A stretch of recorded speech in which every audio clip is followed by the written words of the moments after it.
We brought in 6 people to do what you did alone. We do not need you to like it.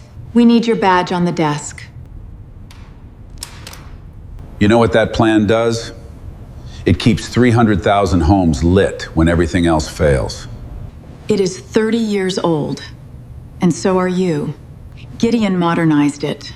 We no longer need your signature, or the hand attached to it. The order is validated. Every line of it is defensible. There is a difference between modern and awake. Anyone can make it look modern. Waking it up is the hard part. Then it is a good thing. We will never need you to prove it. 30 days later, at 9:40 on an August night, the valley proved her wrong. Every light from the river to the ridge went out in a single black second on the hottest night of the year. Somewhere in that dark, a 16-year-old girl picked up a phone.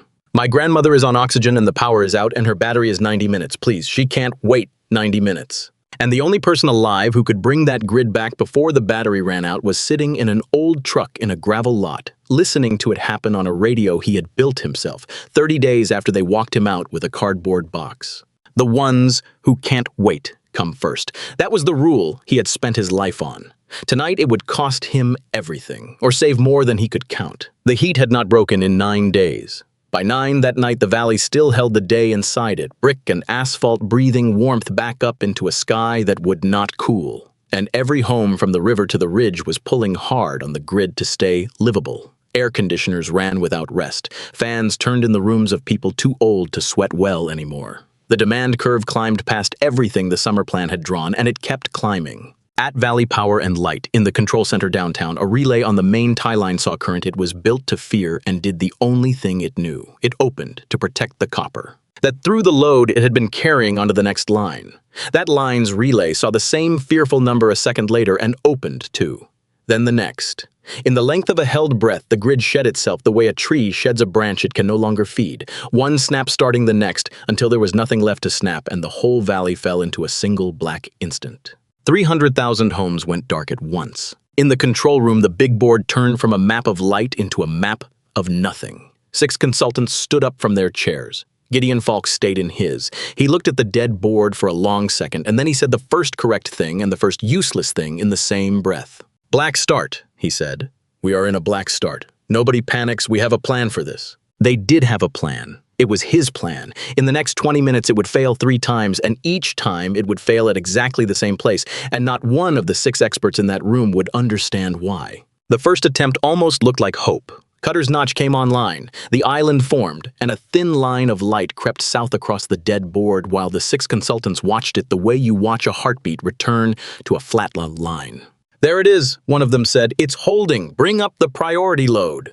They brought up the priority load. They brought up Northgate because the order told them to, and the thin line of light touched the north rim and shuddered and went out, and the whole board fell black again in less than a second. "What happened?" someone said. "The crank source dropped us," another said. "The crank source did not drop us. It was a younger consultant near the back, quiet, the only one in the room looking at the right part of the board. We put the biggest load in the valley onto the smallest grid in the valley. We did it first. We did it cold. Maybe we should not lead with Northgate." Gideon Falk did not turn around. "The sequence is validated. The sequence is contractually correct. Reset and run it again. Cleaner this time." They reset. They ran it again. It died at the same place in the same second for the same reason no one with authority in that room was willing to say out loud. That was the second time. There would be one more. 2 miles south, in a low brick house on a street called Cannery Row, a girl of 16 named Casey Cade felt the air conditioner stop and heard her grandmother's oxygen machine stop with it. The machine had a battery. The battery was for exactly this. A small green light came on and a soft alarm chirped once, and Casey was already moving through the dark toward the sound because she had practiced this in her head 100 times without ever believing it would happen. "Gran," she said.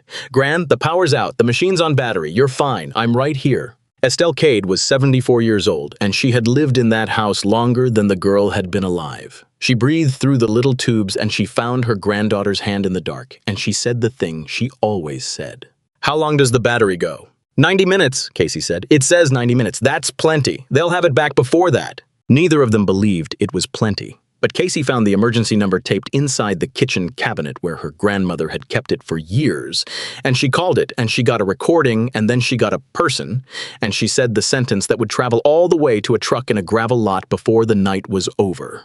My grandmother is on oxygen and the power is out and her battery is 90 minutes. Cannery Row, please. She can't wait 90 minutes. Jonah heard the grid die before any alert reached him because he had spent 19 years learning the sound of it. I was in the lot behind the shuttered hardware store where he parked some nights because the house felt too quiet after Sadie went to sleep and the radio kept him company. It was an old field radio tuned to the utilities operations channel, a channel he was no longer allowed to key but had never been told to stop hearing. When the valley fell, the channel filled with the particular noise of people who had trained for a thing and were now living it. I knew what a black start was. He knew it the way a surgeon knows an open chest. And he knew, sitting there with his hands on a wheel that was going nowhere, that the 6 people in that room were about to try to bring a dead grid back to life using an order he had refused to sign. They'll try Cutter's Notch first, he said, to no one, to the dark.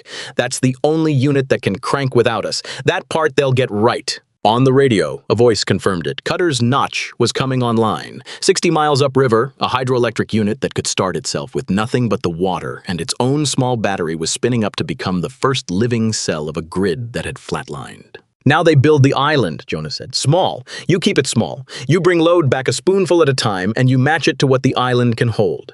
He waited. He knew the next word before it came. On the radio, someone said Northgate. Jonah closed his eyes. Northgate was the data center. It sat on the north rim of the valley in a windowless campus the size of a stadium, and it drew 90 megawatts without pause or apology, a load as heavy and as unbending as a mountain. You could no more put it at the front of a black start than you could ask a man just pulled from drowning to carry a piano up a hill. It was the one load in the whole valley that a newborn island could not survive. And Gideon Falk's configuration had it locked to the front of the line. Jonah started the truck. His daughter was asleep in the house 4 minutes away, and he did the arithmetic every single parent does 100 times a day. The arithmetic of who needs me and who is safe. Sadie was 12 and she was safe and she would sleep through it. The 300,000 were not safe. And somewhere in that number was a name he did not yet know. A woman with 90 minutes, in a neighborhood his own rule was designed to protect, and Falk's order was designed to abandon. He drove toward the building that had walked him out 30 days ago. They did not want to let him in. The security officer at the loading dock was young and following instructions, and the instruction was that former employees were not admitted. And Jonah stood in the door with the heat pressing on his back and a cardboard box's worth of grievance he did not use. I'm not asking to be an employee, he said.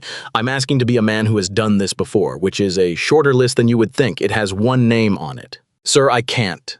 Then call up to the floor and say the name Halstead. Say it to the shift supervisor. If it's Lorraine Ackley tonight, she'll know it. Let her be the one to send me away, not you. You shouldn't have to carry that. He said it kindly, because the officer did not deserve the weight of it, and something in the kindness was more persuasive than anger would have been.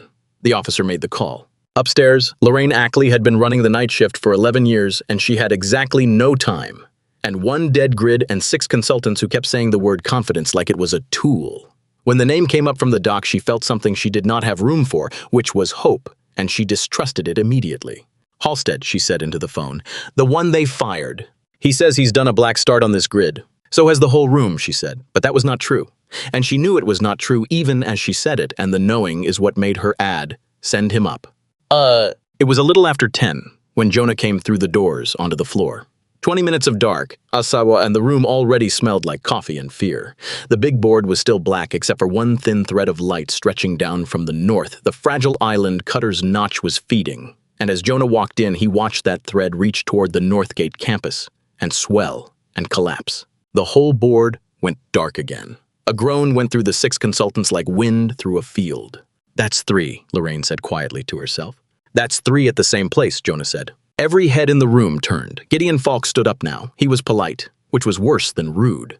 Mr. Halstead, this is a secure operations floor and you have no standing here. I understand the impulse, but we do not need an audience. You need someone who's counting, Jonah said. You've collapsed the island 3 times. You want to tell me where? We are refining the sequence. You're not refining anything. You're doing the same thing 3 times and calling the 3rd one refined. Jonah did not raise his voice. He walked to the board and he put one finger on the north rim, on the campus, on the exact place the thread had died all 3 times. It fails here. Every time, same node, same second in the ramp. A system that fails randomly is broken. A system that fails at the same point every time is not broken. It is being told to do something it cannot do, over and over, by someone who won't change the instruction. Lorraine stepped closer. She was not ready to believe him. She was ready to test him, which is a different thing. "If you're so sure, tell me what the island tops out at before it fails," she said.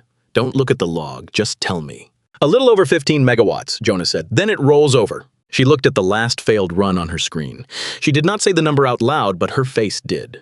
"And the time from crank to collapse? About 90 seconds. Long enough to make you think it's working. That's the cruel part. It always almost works." She checked. She did not say that number out loud either. "And the next thing that man is going to say," Jonah added, not unkindly, tipping his head toward Falk, "is some version of, 'and you know this how.'" "And you know this how," Falk said.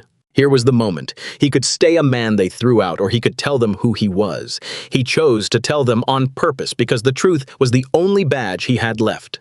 "Because I wrote the instruction it's ignoring," Jonah said. "I designed the restoration path for this grid. 19 years. I am the only person still breathing who has actually walked one of these all the way back up. And I can tell you exactly why your island keeps dying, but you are not going to like the reason, because the reason has a name and it's in this room." Falk's face did not change, but his hand, the one holding the tablet, tightened by a degree.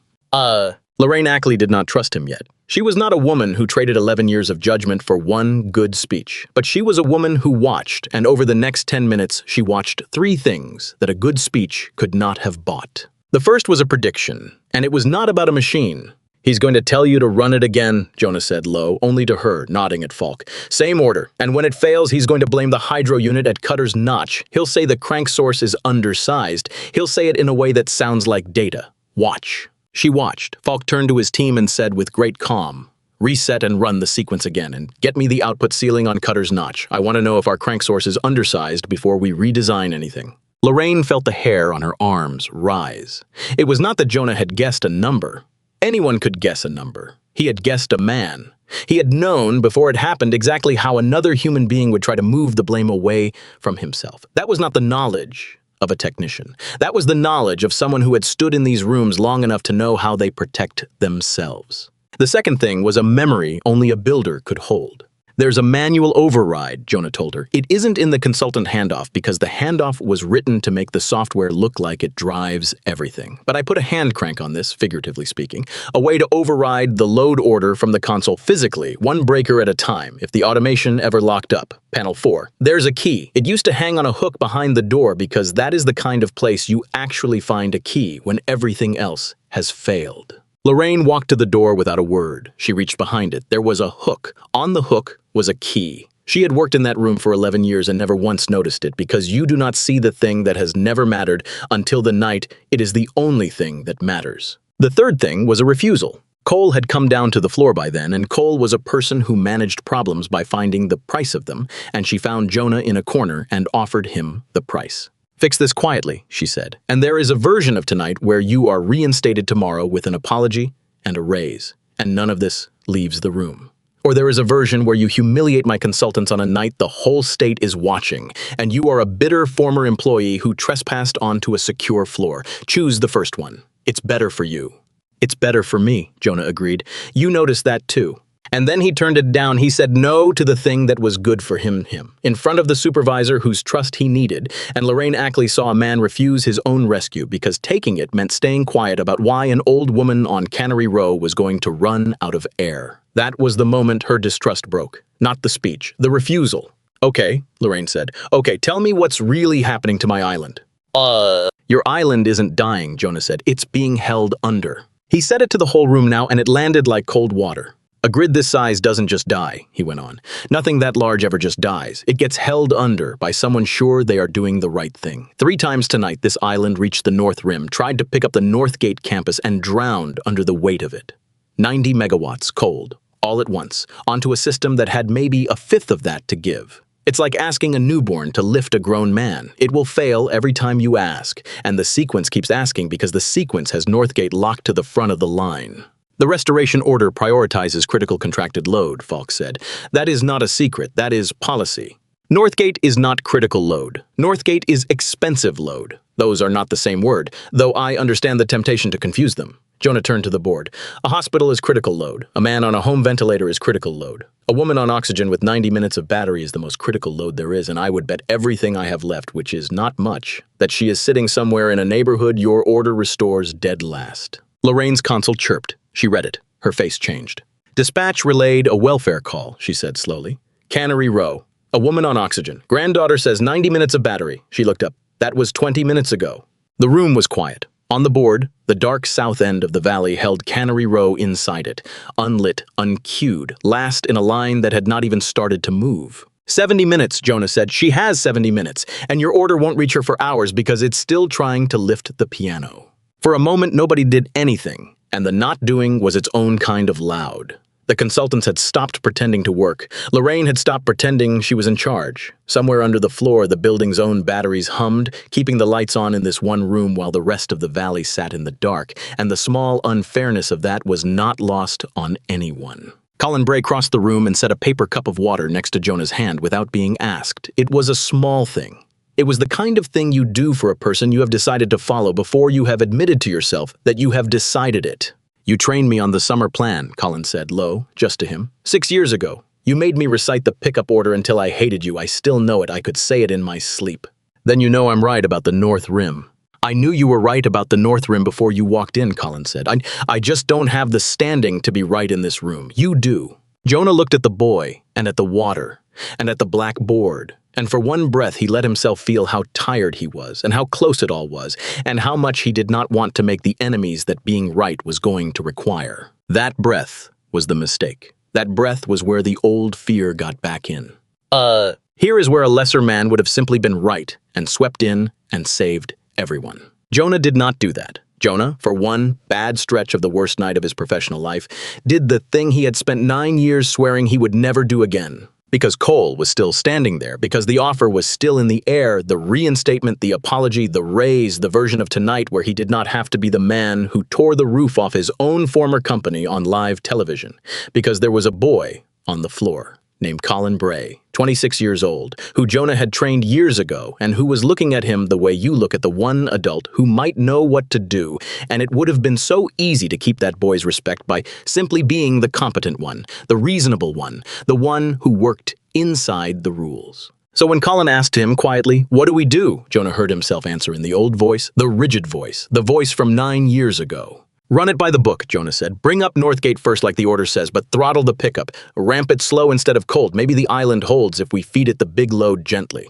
I knew, even as he said it, that it would not hold. He knew the arithmetic. He was choosing the sentence that kept him safe, the sentence that respected the order, the sentence that would not require him to override anyone or accuse anyone or become anyone's enemy. He was, for 90 seconds, a man protecting himself with a procedure. Colin ran it. I was good. And he did it exactly right, and it did not matter because you cannot ramp a mountain. The island climbed toward the North Rim, strained, and collapsed a fourth time, and the board went black. And somewhere on Cannery Row, a battery counted down through minutes it would not get back. "That's 4, Lorraine said, and her voice had an edge now. Colin Bray turned around and looked at the man he had trusted, and he did not yell. He said something worse than yelling. "Don't hand me the order, Jonah," he said. "I can read the order myself. Everybody in this room can read the order. I asked you because you're the only one who knows what the order is wrong about. So don't hand me the book. Hand me the truth." It was the exact thing Jonah had needed to hear and the exact thing he had been avoiding, and it hit him where he had been hit before on a night 9 years gone, and he felt the old wound open, and this time he did not look away from it. "You're right," Jonah said. "I'm sorry. I did the thing I always do. Reset the board. We're going to do it my way. Now, and my way is going to make enemies in this room, and I'm done pretending it won't." He looked at the dark south end of the board, at the neighborhood still waiting in a line that put them last. "I let a street like that one go last once," he said, quieter, and he did not explain it yet. "A long time ago. I am not doing it again tonight, not while I'm the one holding the board." That was when Gideon Falk stopped being polite. "You will not touch that console," Falk said. "The restoration order is contractually mandated. Northgate holds a priority clause. I did not invent it, I implemented it. If we deviate from the mandated sequence and that data center takes damage from an unmanaged restart, the liability is personal. It has my name on it. I am not going to prison so that you can feel like a hero." And there it was, laid bare, the whole ugly reasonable engine of it, not greed, not cruelty. A man so certain the contract was the law that he would let a valley sit in the dark rather than break a clause. Because breaking the clause was the one crime he could imagine, and letting people die slowly in the heat was not a crime he had a form for. You think the contract is the law, Jonah said. It isn't. It's a promise a company made to a customer, and there is no promise in the world that outranks a woman who can't breathe. You know that. You've always known that. You've just never had to say it out loud with a clock running. The clause is binding. Then we'll be bound together, Jonah said. Lorraine, the change log. Pull it. Lorraine was already pulling it. Every change to the restoration configuration was logged, and the log was signed because Jonah had built it that way 9 years ago for a reason he had never told anyone. She put it on the screen and she read it aloud because some things have to be heard to be believed, and she read it once and then she read the signature line again like she did not trust herself to have read it right the first time. Configuration change, restoration load order, Northgate campus moved to priority 1. She looked up. Signed, Gideon Falk, 30 days ago. She looked at Cole. Authorized, Nadine Cole. The room went very still. Cole had not known her name was on it, or she had known and had not thought it would ever be read aloud in a room full of witnesses on a night the grid died. Either way, her face did the thing that powerful faces do when the price of a problem is suddenly themselves. That authorization was for the contract, Cole said, not for tonight. It doesn't know the difference, Jonah said. That's the thing about the orders we sign. They don't know which night we meant them for. They just run. There were 60 minutes left on the battery when Jonah took the key off the hook and unlocked panel 4. 2 clocks now, and they were locked into each other. One was the woman on Cannery Row, 60 minutes and falling. The other was bigger and slower and just as certain. The backup generators at Brenner General Hospital, 3 buildings of them, ran on diesel, and diesel runs out, and the fuel would carry the ventilators and the operating suites and the cold rooms until a little before 2 in the morning, and not 1 minute passed. After that, in the heat, in the dark, the hospital became a place where the sickest people in the valley waited to find out how fast a backup dies. To save the woman, he had to bring up Cannery Row early. To save the hospital, he had to bring up the whole South End. And to do either without collapsing the island a 6th and final time, he had to hold Northgate off the line entirely, the one thing the signed order forbade, and rebuild the pickup sequence by hand, in the right order, in small, honest steps, with no room for a single wrong one. Because there was a limit he had not said out loud yet. Cutter's notch could only crank so many times. The unit's own starting battery, the little store of power that let it wake itself without a grid to lean on, was not endless. Hank Dolan, the operator 60 miles upriver, had told them so on the radio in the flat voice of a man delivering a fact he wished were not true. I've got maybe 1 more clean start in her, Hank had said. 2 if we're lucky, and I baby the auxiliaries. After that, she's cold, and she stays cold until somebody trucks a generator up here, and that's tomorrow, not tonight. 1 more start, maybe 2, and a sequence that had to be perfect the first time. Jonah opened the black notebook. He had kept it in the truck for 30 days, marked up in his own hand, the original restoration path with every note he had ever made in the margins. And until this moment, it had been nothing but a thing a fired man could not make himself throw away. Now it was the only correct map of the grid in the building, and he laid it flat on the console next to the panel, and he found the page, and the whole night narrowed to the width of it. Hank, Jonah said into the radio, 1 more start, we do it my way. You ready? Been ready since they walked you out, Jonah, Hank said. Tell me when. Lorraine, you're on the board. Colin, you're on the breakers with me. Everyone else, off the consoles and out of the way. And I mean that with love. Nobody moved for a second. Then Colin Bray stepped to the panel and put his hands on it and said, "Way, where do you want me?" And that was the sound of a floor changing hands. Falk made one last move. He reached for his own console to lock the sequence, to hold the order, and Lorraine Ackley put her body between him and the keyboard and did not raise her voice. "Stand down, Gideon," she said. "You've had the chair for 30 days and the grid is on the floor. He's had the chair for 2 minutes and nobody's died yet. Stand down and let the man work." "You are all going to be liable," Falk said. "Then we'll be liable with the lights on," Lorraine said. Cole did not move at first. She leaned toward Jonah, close, and she said it low, the way she said everything that was really for her and not for the room. "I authorize this, and the log shows the fault was the configuration, not the signature on it. That is the deal." "There is no deal," Colin said it loud to the whole floor so that it could not be taken back. "The log is the log. Everybody in this room already read your name on it. You sign it clean or you don't sign it. You do not get to write yourself out of it while a woman runs out of air." The room heard him. That was the thing about a room full of witnesses. It made the small private version of a person impossible to keep. And Nadine Cole, who had come down to this floor to protect her company and had watched her own signature read aloud to a room full of witnesses, made the calculation that people like her always make, and this time the witnesses made it for her, and for once it pointed the right way. She could be the executive who let the valley burn to protect a clause, on tape, forever, or she could be the one who authorized the save. She reached past Falk, to the master authorization, and she turned the key that only a sitting officer of the company could turn. And she said the words that made everything Jonah was about to do legal. "Override authorized," Cole said. "On my authority. It's in the log. Go." She did it to save herself. Jonah knew that, and he did not care, because a thing done for the wrong reason still turns the lights on. "Hank," Jonah said, "crank her." 60 miles upriver, Hank Dolan woke a dead grid with a river. The hydro unit spun up and the thin thread of light climbed onto the blackboard again, and this time, Jonah did not reach for the north rim and the mountain of the data center. This time he went the other way, toward the south, toward the dark neighborhoods and the hospital and the woman with the failing battery. And he built the island the way you build trust, one honest step at a time. He worked in the old cadence, the one you only use when a life is measured in the next 10 seconds, and the room learned to speak it with him. "Bring up the cannery substation, just the substation. Hold." "Holding," Collins said. "Frequency. Steady. Close the residential feeder, cannery row first. Small load. Go." Closed. The island wobbled. It was small, a flicker in a number only 3 people in the room could read, the frequency dipping as the new load pulled on the young grid, and for a quarter of a second the whole thing leaned toward the edge it had gone over 4 times already. "Frequency's dropping," Lorraine said, flat and fast. "Jonah, it's dropping." "Hank, give me a hair more water." "Not a lot. A hair." "Coming," Hank said, 60 miles away, and the river answered, and the number caught and steadied and held. "Frequency," Jonah said. "Steady," Lorraine said, and let out a breath she had been holding since Cutter's notch first spun up. "Steady." On Cannery Row, in a low brick house, a green light on an oxygen machine went out and a different light came on, and the soft chirp of a dying battery was replaced by the steady hum of a machine that had found the wall again, and Casey Cade made a sound that was half a laugh and half everything else, and she squeezed her grandmother's hand in the dark that was suddenly not total anymore. Gran, it's back. The machine's back. You're okay. You're okay." Estelle Cade breathed easily through the little tubes, and she said the only thing she had left to say.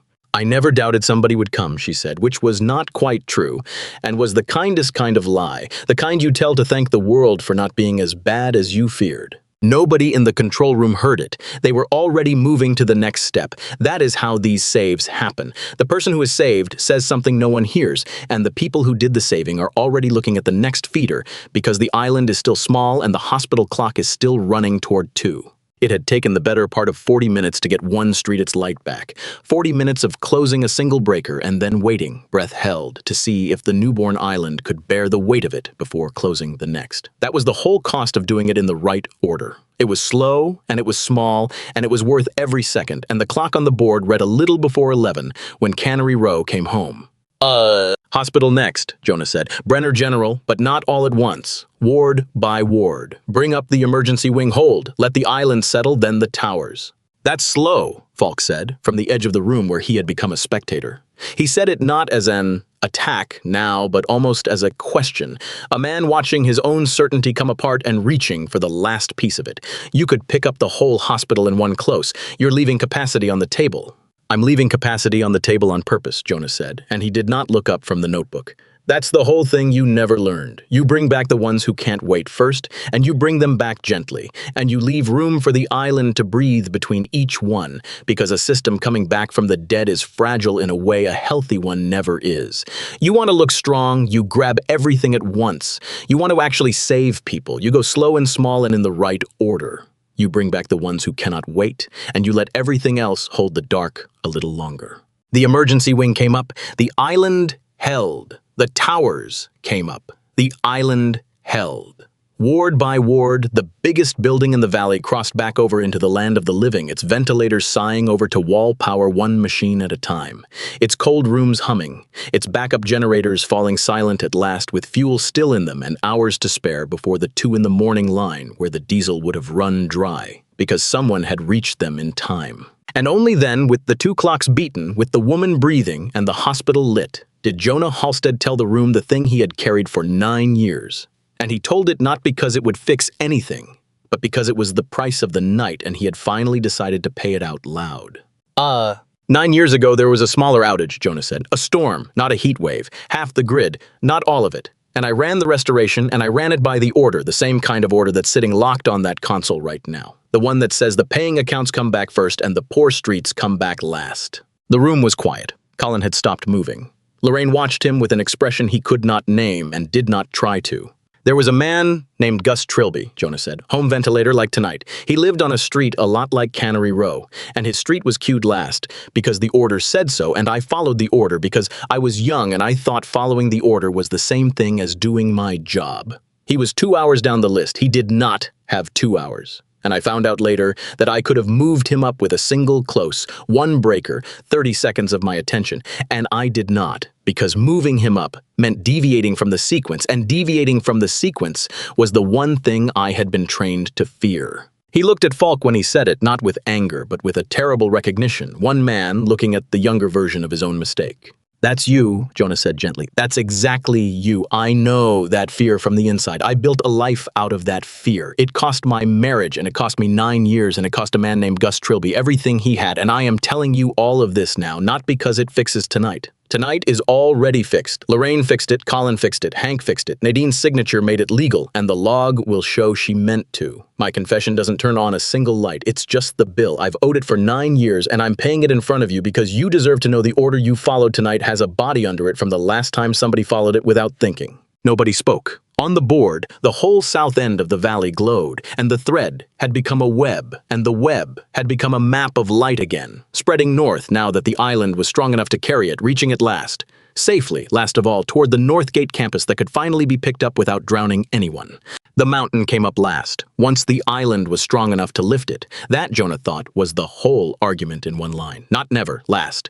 By a little after 1 in the morning, the valley was whole again. Not all at once. It came back the way it should have come back from the start, in the order of who could least afford to wait, and by the time the last dark pockets filled with light, the sky over the eastern ridge had begun the faint gray work of turning toward dawn. The 6 consultants had gone quiet hours ago. Gideon Falk sat in a chair by the window and looked at the lit valley like a man looking at a country he had been wrong about, and when he finally spoke, it was not to defend himself. I would have let it stay dark, Falk said, to no one, the way Jonah had spoken to no one in the truck at the start of the night, to protect the claws. I would have let all of it stay dark. I know, Jonah said. I've been you. The trick is to only be you once. Nadine Cole offered him his job back at 4 in the morning, standing by the same glass office, 30 floors above a valley she had watched him raise from the dead. Reinstated, she said, Chief of Restoration. Name your terms. After tonight, the board will give you anything. And here is the part that was not like the last time, and not like any story anyone in that room had heard before. Jonah did not ask for the job. He did not ask for money, and he did not ask the way a man in a story is supposed to ask, for the file of some other forgotten victim so that he could go on saving one person at a time forever. He had done enough saving for one night. He wanted something that would save people on the nights he was not in the room. I want the order rewritten, Jonah said. Not the software, the rule, the restoration priority for this grid gets rebuilt around who is most vulnerable when the power fails, not who pays the most to keep it. Ventilators before data centers, oxygen before servers. The people who can't wait first every time, whether I'm standing here or not. Put it in the tariff. Put it in front of the regulator. Make it the kind of law Gideon here can follow without a body under it. Do that in writing and we're square. Cole looked at him for a long moment. She was a person who found the price of things, and she had just been handed one. And it was cheaper than a lawsuit and more expensive than her pride, and she was tired enough and afraid enough and maybe at the very end honest enough to pay it. I'll write it tonight, she said. Write it so it holds, Jonah said. I won't be here to read it aloud next time. Lorraine found him at the window a few minutes later. She had a note in her hand, the kind dispatch writes when a call closes. Cannery Row, she said. The welfare call. It cleared. Oxygen back on wall power at 10:51. The granddaughter told the dispatcher to tell whoever did it thank you. She paused. I didn't know what to write for who did it, so I wrote the night shift. That's the right answer, Jonah said. Is it? The night shift brought her back, he said. I just knew the order. Write the night shift. Lorraine looked at the note and then at him, and she did not write anything else. She folded it and put it in her pocket, and that was its own kind of verdict. He found Colin Bray by the elevator, the notebook in his hand. You did the closes, Jonah said, when it mattered. You had your hands on the breakers and you did every one of them right. And you're going to spend the rest of your life having people tell you the fired guy saved the valley. And the truth is, I only knew what to do. You're the one who did it. You knew the order, Colin said. Nobody else knew the order. That's the thing. Jonah held out the black notebook. Now somebody else does. Colin took it the way you take something you understand is heavier than it looks. He did not open it. He just held it and nodded, and that was the whole ceremony, which is how the real ones usually go. The ones who can't wait come first, Jonah said. It's on the first page. It's the only rule that matters. Everything else in there is just how. There were hours of it after that. The paperwork of a resurrection takes longer than the resurrection. There were logs to sign and a regulator to wake and 6 consultants to send home. And the slow business of handing a building back to the people who would run it in daylight. He signed what they put in front of him. He answered what they asked. He waited until an assistant had started the new document, the one that would rewrite the order, and he read the first paragraph of it over her shoulder before he let himself believe it was real. Then he did not once raise his voice, and he went to find his truck. He got home a little before 6. Sadie was still asleep because 12-year-olds sleep through the end of the world, and the house had power because the whole valley had power, and Jonah stood in the kitchen in the gray light and made coffee in a machine that hummed on wall current he had spent the night restoring for 300,000 strangers and had somehow forgotten, until this moment, ran to his own house too. Sadie came down at 7, in the unbothered way of a child who did not know the night had happened. "Was the power out?" she said. "My clock's blinking." "For a little while," Jonah said. "It's back now." "Did you fix it?" I thought about all the true answers. He thought about Lorraine and Colin and Hank and a woman named Estelle he would never meet, and a rule he had finally made them write down. He thought about a man named Gus Trilby, 9 years gone, whose name he had finally said out loud. "A lot of people fixed it," Jonah said. "I just knew the order." "What order?" "The order you bring things back in," he said. He poured her cereal, and he set it in front of her, and the light through the kitchen window was ordinary and warm and paid for by nothing but the fact of a working grid. The ones who can't wait come first. Everybody else can hold the dark a little longer. Sadie considered this with the seriousness of the young, decided it was probably about breakfast somehow, and started to eat. Outside, all across the valley, the lights were on, in the order they should have been, and a man who had kept them on for 19 years and been walked out for 30 days sat at his own kitchen table in the morning and watched his daughter eat, and did not need anyone to tell him what he was. I knew. For the first time in 9 years, he knew.